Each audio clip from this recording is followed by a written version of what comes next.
Dr. Farley, talk a little bit about your background and how it got you to what you do today. It's funny. I'm Native American, and when I was very young, I was 7 years old, my father was traveling a lot. My mother wasn't around a lot. And we had a neighbor that had married a Chinese lady during World War Mm. II. She brought her father over. He was a Chinese physician, an MD, and had a grandson almost the same age as me Hmm. within 2 months. So he started teaching us, and he started teaching us for several years, many years, until I was 12.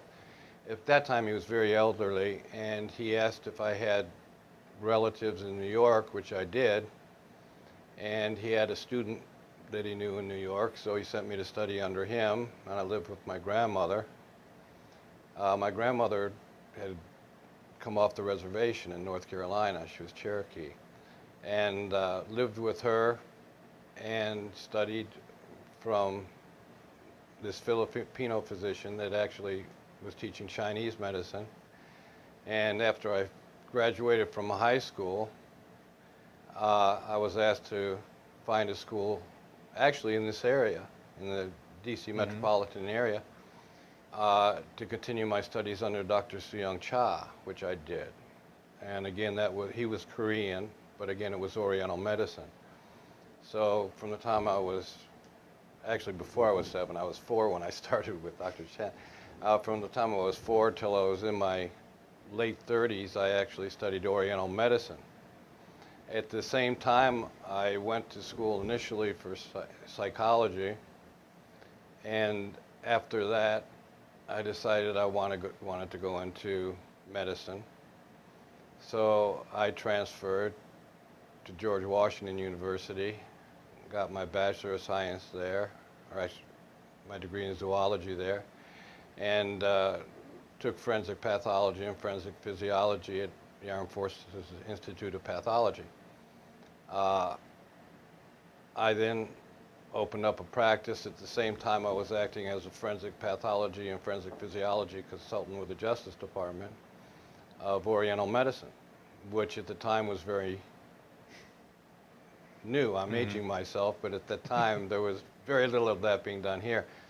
Um, After doing that for several years uh, and being very successful at it, I decided I still had a lot more to learn, and I was interested in my own family heritage. And there was a school in North Carolina called the Native American Studies Institute, which was a naturopathic college. And it was a 5-year program, extensive training in not only biochemistry, but phytochemistry or plant chemistry and the interactions.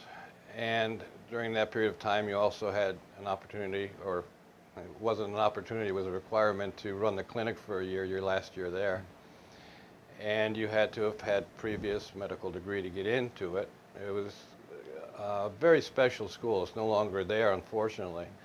The president died, and his daughter sold the property, and the school disappeared. Uh, it was at that school where I actually learned a lot more of not just what herbs work to do what they do, but why in many instances it's much better to use the old whole herb rather than what the pharmaceutical companies have done, and that's take specific phytochemicals from plants and do molecular copies of them or stereoisomers of them because they don't work the same. The simplest example I can give you that all of your viewers would identify with is aspirin, salicylic acid. If you take aspirin by itself, it can cause gastric ulcers, bleeding. Native Americans and herbalists have used the willow tree, willow bark, ground, and it provides salicin. Has no side effects, doesn't create ulcers like aspirin does, but it still has all the same positive properties.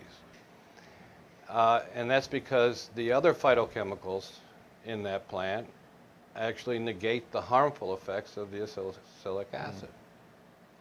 So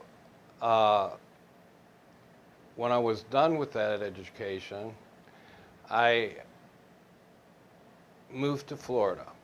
And when I moved to Florida, I started to practice as a naturopath, and also started teaching physicians.